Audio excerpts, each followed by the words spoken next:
Hello believers, in this video, we are going to talk about 5 mistakes which are seriously affecting your FC mobile progress, and you might have to face consequences which will be losing 109 OVR players in upcoming days. So, I will inform you of all those mistakes throughout this video. So Believer's video is going to be the best ever UCL RTTF event guide, and make sure to subscribe, plus turn on the notification bell icon for more amazing contents like this. Now let's move to point number 1. 5 mistakes that you must avoid in UCL RTTF to get 109 OVR players in future. So you all know well that finally UCL RTTF Road to the final event is going to run for a long period of time. We still have 83 days remaining to end this event. This event is going to be something special, as it's going to provide us higher OVR players in a very low amount of shards. So the wrong step can give you a huge L. That's why let's discuss all 5 mistakes one by one. Mistake 1. Upcoming new players in UCL Shards Exchange. If we come to the gallery chapter, then we have a quarterfinal, semi-final, final, and best 11 section. All these sections will contain the players who can be exchanged from the shards.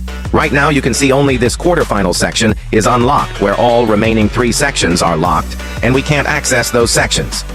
Now, this time you can see a total of 8 players exchange in this quarterfinal section. Here you can see we have 8 teams qualified for the quarterfinals in the real-life UCL. So, in the 8 players we have, all the players are from these 8 clubs. Now, the thing that I want to say to you is, if you imagine who will launch in this semi-finals and finals tab, then there are 2 possibilities that we can visualize. First possibility is, definitely out of 8 teams, only 4 teams will qualify for the quarterfinal match, right? So, the 8 players from this quarterfinal who qualifies in the semifinal of UCL might come in this semifinals too. If that happens, then 106 rating can literally have possibilities to get 108 rating upgrade, or you can say each UCL player can get +2 OVR upgrade.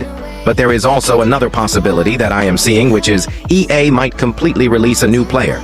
But last year in this type of section they released different players in every final stage of UCL, so I am expecting EA will release a different player in the semi-final from the team who actually qualifies for the semi-final. There is a simple one good reason behind that, and that's from the first possibilities, suppose Real qualified to the semi-finals. If that happens, Chouameni will get +1 OVR upgrade along with these all weak foot and traits upgrade, and after that, suppose if Real qualifies to final match, then, once again, he will get OVR upgrade. 2 OVR is already upgraded on him along with weak foot.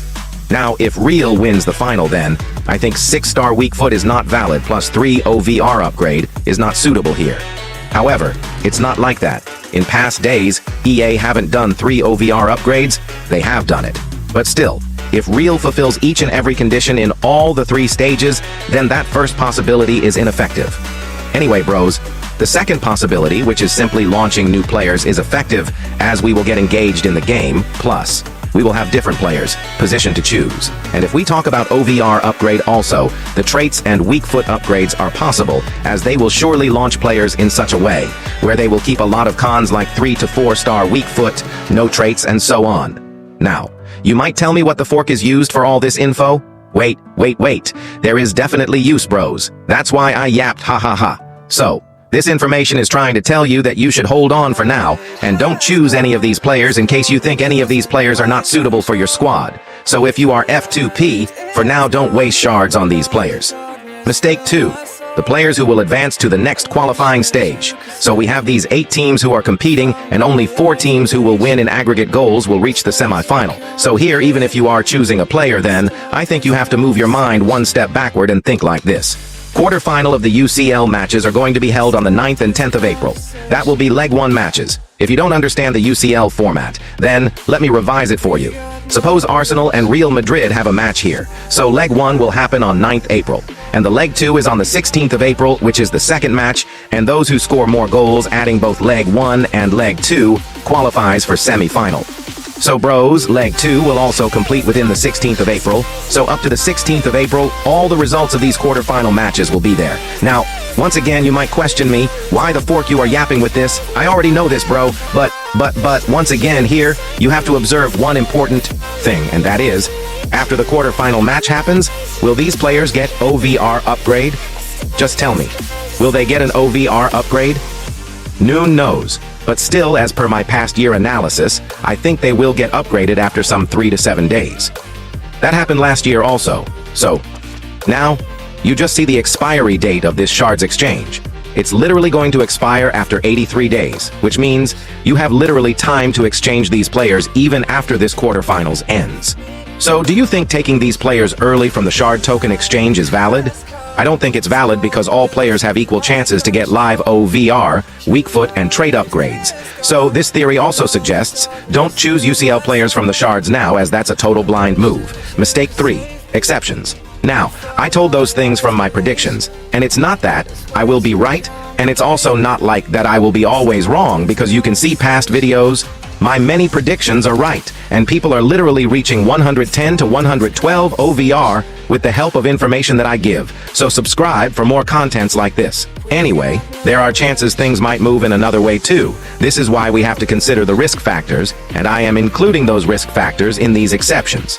First exception is that, what if EA will lock this quarterfinal section after the quarterfinal match ends on UCL real life?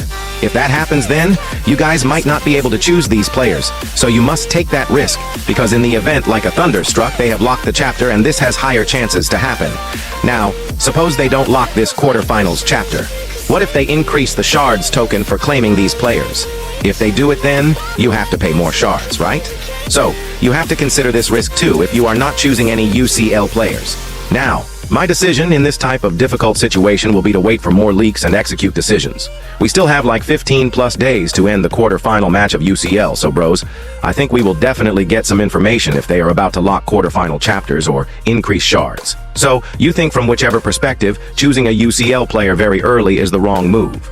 Anyway, you don't worry, just stay up to date with me. I will definitely guide you bros to play a best move for squad upgradation. Mistake 4. Upgradation before selecting players. You all know each and every player available here can get OVR upgrade, weak foot upgrade, and also trade upgrade. So you always have to remember OVR upgradation is easy and equally possible for all these players. Second, we have weak foot upgrade, which is only possible if a club scores 5 goals at least in quarterfinal, and that is very difficult for all the teams, so it's good if you guys consider weak foot is a bit difficult to get upgrades, as scoring 5 goals is kind of hard for all the team, and it's unpredictable. Finally, trade upgrade is possible, and it might be easy for many teams, as they have to concede less than 2 goals. Now, we have visualized which upgradation is actually easy and which one is hard, right? Now, it's time to select the right players and discuss them thoroughly. Mistake 5. Wrong player selection in UCL RTTF event. We considered 4 factors already before selecting players, right? Now, it's the last factor that you must consider, and that is definitely our old approach of player selection, which includes a total of 3 different factors, which are stats, players' relevancy or gameplay performance, and Shards costs. So if you look at all these things and all the players, then after that will be a very mindful and conscious way of taking the right player from this UCL event. So let's go through each and every player and discuss which one is suitable for you and which one isn't. Firstly, we have CDM Chouameni, and personally I think this card is a good card because his overall stats looks good. Especially CDM needs defending and physical, and he does have that ability, plus defending work rate is high on him, so he has chances to be good. I think he can also get a trade upgrade. 3-star weak foot is not going to matter to him. Overall great card, and the best thing is chances of getting OVR upgrade. You know, Real Madrid is an amazing team, so he might get 107 OVR, so 500 Shards for 107 is the cheapest price, in my opinion. Even if he doesn't get then, still 500 Shards is worth it. Second, we have left back Calafiori. He is also a decent left back. If you need defensive fullback, then this guy is going to help you out. You just see his defensive abilities, it's just amazing. However, you have to take his 2 big cons, which is low pace and lack of 4-star skill moves. Also, I think Arsenal has chances to lose against Real, so he have also less chances to get OVR upgrade, but there are always 50-50 chances, so OVR upgrade depends on fans as they expect their team to win. Next, we have Fabian Ruiz, who is not that good a center midfielder due to having many more cons like pace is low, shooting is low, physical is low, and especially 3-star weak foot. Now, the PSG match is against Aston Villa, so most possibly it will be easy for Paris to score 5 goals, and he might get 4-star weak foot and even get OVR upgrade. So if you take risks, then he will be worth it for just 300 Shards. Talking about McGinn card from Aston Villa, he is a bad card, plus Aston Villa might not score 5 goals, and they might easily concede 2+ goals, and even lose against PSG. So, I think going with him is bad move, and that also with 300 shards. Now we have another 105 rating Muller. This card is also L, in my point of view. Cam with 3-star skill moves are bad. He lacks physical pace, however. According to shooting and other stats, he is good. Now, there is a match between Bayern and Inter, so I think Bayern will defeat Inter, as overall you can see the result between them. Bayern has many goals, plus they have defeated Inter many times. So, OVR upgradation is high, and if you want to take risk, he is a good option. Talking about the Taremi form Inter Milan, he has less pace, less chances to get OVR upgrade, and even if he gets upgraded, he will not be that good card in my opinion, as stats are outdated, so I am not preferring him. Now we have a Dortmund player who is by Noe Gittens who costs 300 shards, and this guy is very pacey winger. His stamina might drain quickly, plus his physical is not even bad, it's the worst. But in terms of smoothness, he will be amazing. OVR chances are very less on him because against Barcelona, there is no team in Europe who might stand, because Hansi Flick has literally cooked each and every team, ha ha ha. Please Real fans, no hate. I love real ones too. But ha ha ha. To be honest, how Barcelona's team is these days. Anyway, the card is W and definitely worth 300 tokens for me. Finally, we have POW Victory Striker who is just 104 rating. Fork you EA, seriously. They gave 104 to players who have chances to get OVR, weak foot, and even traits upgrade. Barca has higher chances to score 5+ goals and concede less than 2 goals. So, I think this card can get everything upgraded, but the forking EA has pre-buffed this card, and just see, 3-star weak foot, skill move is 3-star, stamina is bad, and no traits. I think it will be upon you whether to go or not to go with this player, but he is very risky. Anyway, bros, that's all my prediction for UCL, and I might be wrong too, as UCL is really unexpected, so I will not tell you follow my predictions, but just follow my ideas, what I am saying, and predict yourself. In conclusion, we haven't talked much about this best XI, but this best XI will come after UCL ends, so this will contain 108, 109 OVR players too, and the packs that's in the UCL are going to stay until the UCL event ends. So it's better you guys collect gems. Don't waste it now, as to select UCL players it's complicated and time-consuming, and especially if you want to get 109 then, in these quarterfinals, semifinals, and finals UCL stages. It's not possible, so better you just collect free shards and store gems instead of collecting gems. This will ensure 109 OVR players in future. So believers, that's all for this video. I will meet you with the next one. Till then, your lovely host, Mr. Believer, signing out.